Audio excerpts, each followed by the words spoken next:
오늘 우리가 함께 읽은 본문 말씀은 베드로가 예수 그리스도를 만나고 예수님을 따르게 되는 그 장면을 지금 보이고 있습니다. 제가 언젠가 한번 이렇게 말씀을 드렸던 적이 있는 것 같은데요. 오늘은 특별히 이 베드로가 예수님 앞에서 엎드려 고백하던 그 장면에 좀 초점을 맞추어서 이야기를 나누고자 합니다. 우리가 잘 아시는 것처럼 예수님께서 게네사렛 호숫가를 거니시다가 배 있는 걸 보고 그 배를 약간 호숫가 멀리 떨어뜨려 달라고 부탁을 하시고 거기에서 말씀을 전하세요. 말씀을 전하신 이후에 발생한 사건입니다. 먼저 여러분들에게 한번 여쭤보겠습니다. 여러분들은 예수님께서 왜 십자가에 죽으셨다고 생각하고들 계시나요? 이게 어떻게 보면 우리 신앙인들, 우리 믿음을 이어가고 지켜가는 사람들에게 가장 아주 근본적이고 기초적인 질문일 것 같은데요. 예수님께서 왜 십자가에서 죽으셨을까요? 그렇죠? 우리 죄 때문에 그렇죠. 우리를 구원하시기 위해서, 나를 구원하기 위해서 십자가에 죽으셨단 말이죠. 그런데 나의 죄 때문인데요. 우리까지 갈 것도 없고 나의 죄 때문인데요. 정말 이 나의 죄를 우리가 어떻게 바라보고 있는지 다시 한번 생각해 보자라는 거죠. 예수님께서 십자가에 죽으신 것은 바로 우리의 죄 때문에 죽으셨는데요. 우리 예수님을 믿고 우리가 거듭난 삶을 산다라고 고백하는 우리들에게는 정말 우리가 예수 그리스도의 그 십자가를 바라볼 때마다 주님께서 나의 죄 때문에 돌아가셨구나, 죽으셨구나, 정말 그것을 느끼고 또 우리가 기억하게 되고 생각하게 된다는 거죠. 근데 그것은 다시 말하면 능력이라는 거예요. 내 죄를 깨닫게 되는 것, 내가 얼마나 큰 죄를 지었었고 예수 그리스도께서 내 죄 때문에 십자가에 죽으셨다라고 하는 것을 우리가 깨달을 수 있고 알 수 있고 다시 한번 돌이킬 수 있는 것이 능력이다라는 말입니다. 그런데 정말 주님을 온전히 만나지 못한 사람들은요, 십자가를 바라봐도 아무런 감흥이 없습니다. 아무런 감정이 없다는 거죠. 예수 그리스도를 생각만 해도 우리가 함께 불렀던 찬양처럼 예수 그리스도를 생각만 해도 우리 마음 가운데는 벅찬 감동이 있어야 되는데 그렇지 않다는 거죠. 우리 마음 가운데는 정말 내가 얼마나 악한 자였고 내가 얼마나 죄인 되었었는지를 생각해야 되는데 생각나야 하는데 그렇지 못하다는 거죠.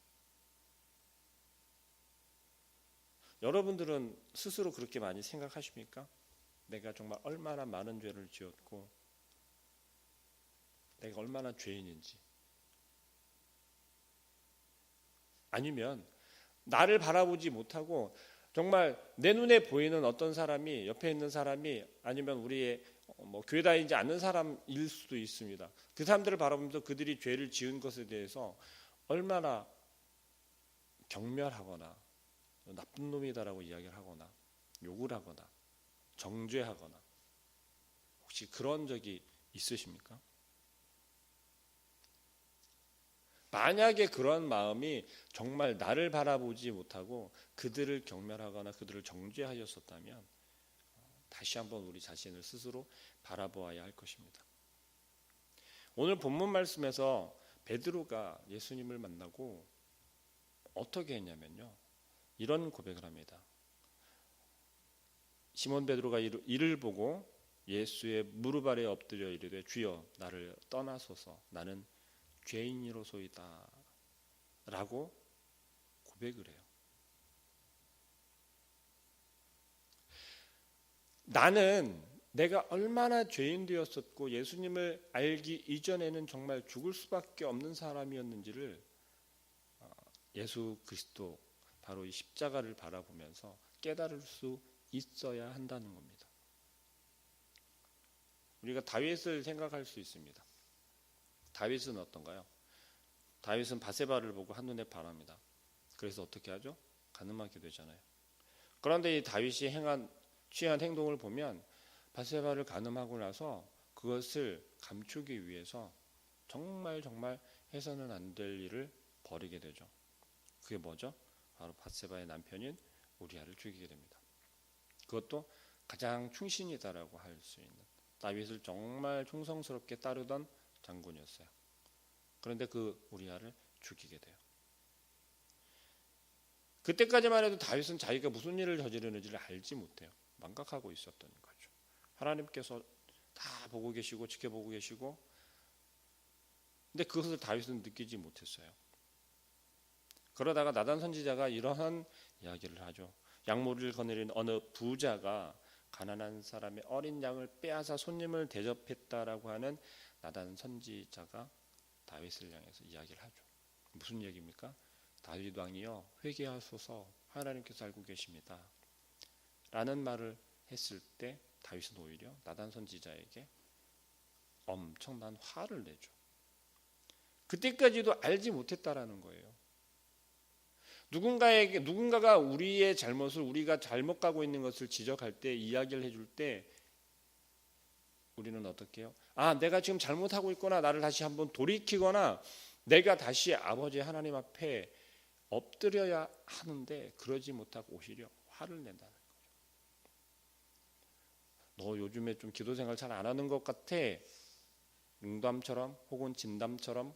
너 요즘에 말씀 읽지 않지? 너 요즘에 왜 이렇게 예배 드리는데 좀 딴 생각하는 것 같아 라고 이야기를 하면, 농담처럼 이야기를 하던 진담처럼 이야기를 하던 그런 이야기를 들으면 우리 어떻게 하죠? 엄청 짜증내면서 화를 내잖아요. 그 말 한마디 속에서 우리를 바라보거나 나를 다시 한번 돌이키지 못하고 그렇게 된다는 거죠. 오늘 베드로가 고백했다는 것을 우리가 다시 한번 생각해 보았으면 좋겠어요. 주여 나를 떠나소서, 나는 죄인으로소이다. 우리가 얼마나 많은 이러한 고백들을 했었는지 한번 생각해 보면 좋겠다라는 거예요. 하루하루를 살아갈 때 우리가 정말 열심히 살아갑니다. 열심히 살아가요. 우리 손에 붙잡고 있는 것, 들려있는 것, 그것을 다 이루기를 원하고 그것을 내가 놓기를 원하는 게 아니라 막 붙잡고 성공하기를 원한단 말이죠. 그걸 통해서 우리가 행복하게 살기를 원한다는 거예요. 근데 정작 그게 하나님께서 원하는 모습인지, 하나님께서 너 그 손 잡고 있는 걸 놓아, 네가 붙잡고 있는 거 세상 것을 놓아 버려 라고 말씀을 하시는데도 우리가 그걸 듣지 못한다는 거예요. 지금 다윗이 보였던 그러한 미련한 모습처럼, 그런데 오늘 본문에서 다윗은 어떻게 합니까? 베드로는 어떻게 합니까? 정말 희한한 일이에요. 밤새 물고기를 잡았어요. 한 마리도 잡지를 못했어요. 한 사람이 와서 배를 좀 띄워달래요. 배를 띄워줬더니 무태서 전한 것도 아니고 배에 올라서 물가 조금 떨어뜨린 곳에서 예수님께서 말씀을 선포하세요. 말씀을 가르치시고 나서, 그렇게 하고 나서 베드로에게 이야기를 하는 거예요. 야, 깊은 데다 그물 던져봐, 그러는 거예요. 상식적으로 이해가 되지 않잖아요. 우리가 잘하는 것, 내가 잘하는 것, 그것을 내가 아무리 했어도 이루지 못했어요. 그런데 어떤 낯선 사람이 와서 무언가를 막 이야기를 합니다. 그러더니 우리에게 이야기하는 거예요. 야, 너 이렇게 한번 해봐. 우리의 마음속에는 어떤 마음이 들까요? 이 사람 말을 들으면 뭔가 이루어질 것 같고 그런 생각이 들겠습니까? 밤새 한 마리도 잡지 못한 상태에서 또 똑같이 깊은 데다 그물을 던지라고 하면 얼마나 짜증이 나겠습니까? 얼마나 감정적으로 마음속에서 우라통이 터지겠습니까? 그런데 베드로는요, 참 대단한 말을 해요. 대단한 고백을 해요. 5절 말씀에 보니까요, 시몬이 대답하여 이르되 선생님, 우리들이 밤이 새도록 수고하였으되 잡은 것이 없지만은 말씀에 의지하여 내가 그물을 내리리이다. 말씀에 의지하여. 예수 그리스도의 말씀을 따라 행하면 될 거라는 걸 베드로가 직감적으로 알았어요. 어떻게 그럴 수 있을까요?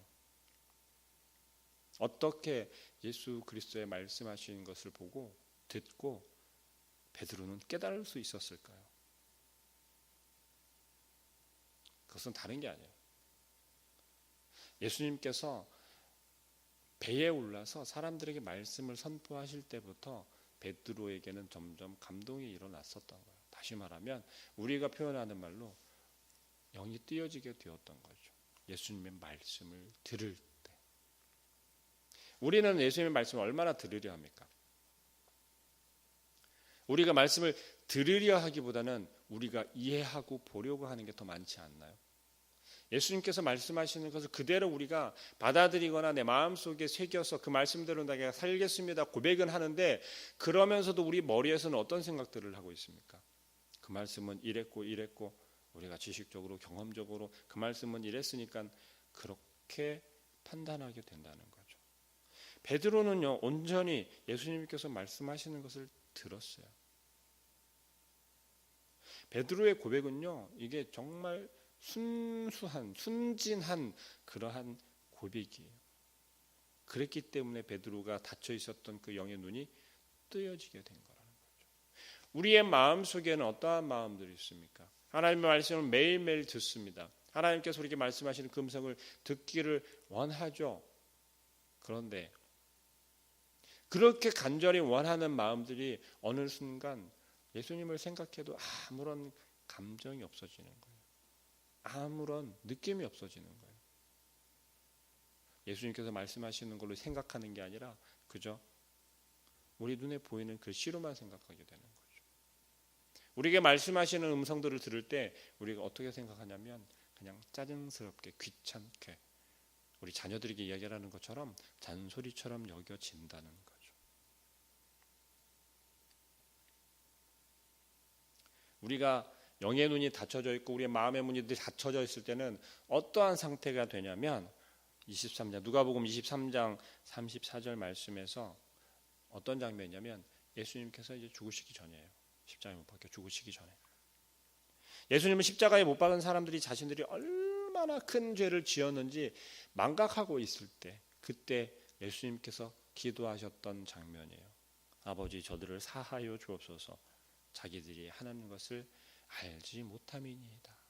알지 못함이니이다. 예수님께서 왜 이런 기도를 하셨을까요? 저들이 분명 예수님을 십자가에 매달고 죽였단 말이에요. 창으로 찌르고. 그런데 그들이 모를 수가 있겠어요? 하나님의 아들인 예수 그리스도를 알지 못했다라는 거예요. 그들이 지금 행하는 것이 얼마나 악한 일이고 얼마나 죽음으로 내달아간 것인지를 알지 못한다라는 거예요. 그들이 온전히 바라보지 못한다는 거였고 그들이 온전히 느끼지 못한다는 거였어요. 우리에게 하시는 말씀이에요. 예수님을 바라보면서도 예수님을 생각하면서도 우리는 아무런 느낌이 없어요. 그 말씀이 오늘도 나와 함께 하시고 나를 살아가게 하시고 나에게 힘이 된다라고 하는 생각을 전혀 하지 못한다는 겁니다. 우리가 점점 마음을 닫아버리고 있다는 거예요. 우리의 눈이 점점 감기고 있다는 거예요. 우리가 떠서 지금 세상을 바라보긴 하지만 우리 앞에 있는 대상들을 바라보긴 하지만 어때요? 주님을 바라볼 수 있는 눈이 점점 감겨지더라는 거예요. 어린아이가 가장 처음에 응애응애하고 태어났을 때 어떻습니까? 눈을 뜨나요? 눈을 떠도 볼 수가 없어요. 왜 그러죠? 가려져 있잖아요. 지금 우리가 점점 다시 그렇게 돌아가고 있다는 거예요. 어린아이처럼 돌아가고 있다는 거예요.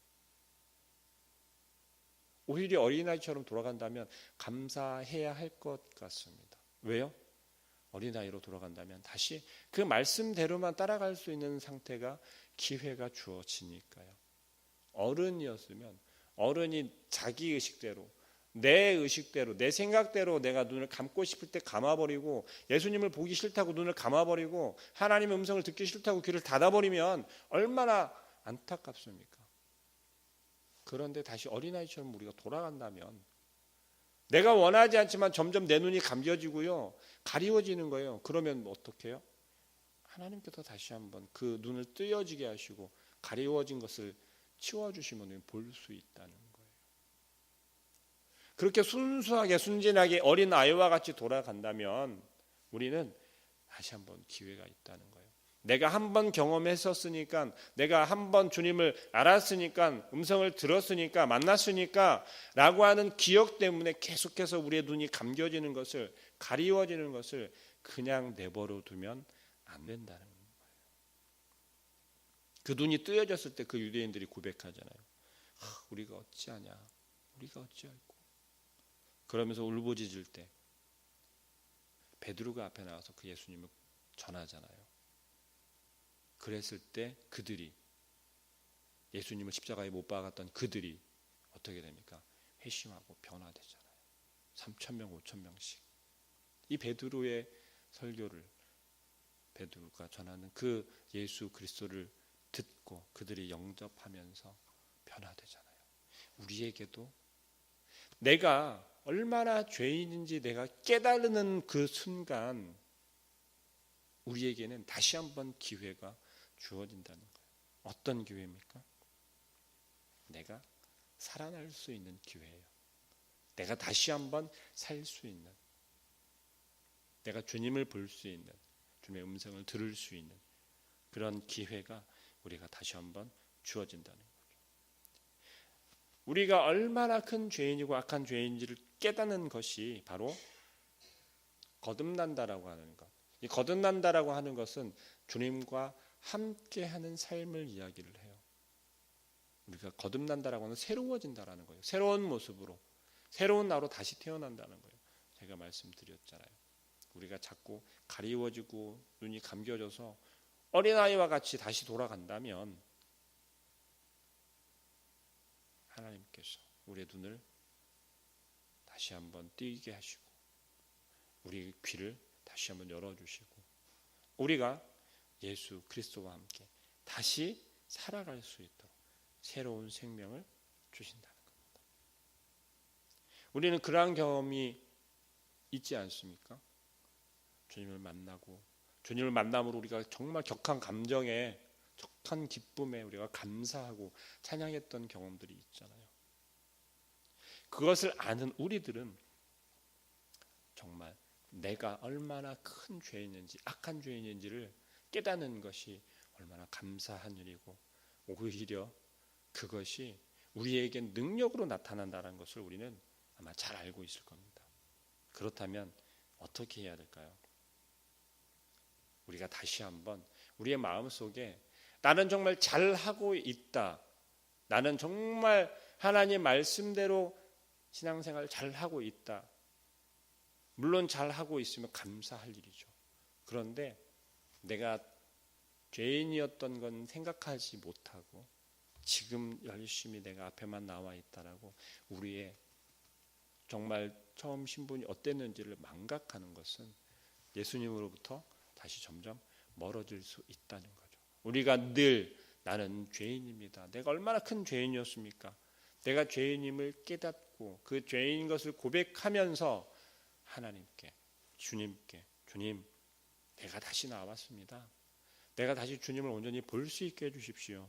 내가 다시 정말 망각하고 살아가는 것이 아니라 나는 죄인이었습니다. 주님이 아니면 안 됩니다. 주님께서 나를 함께 하시고 나로 하여금 주님을 볼 수 있게 해주셔야 그래야 내가 온전히 살 수 있습니다. 내가 영원히 살 수 있습니다.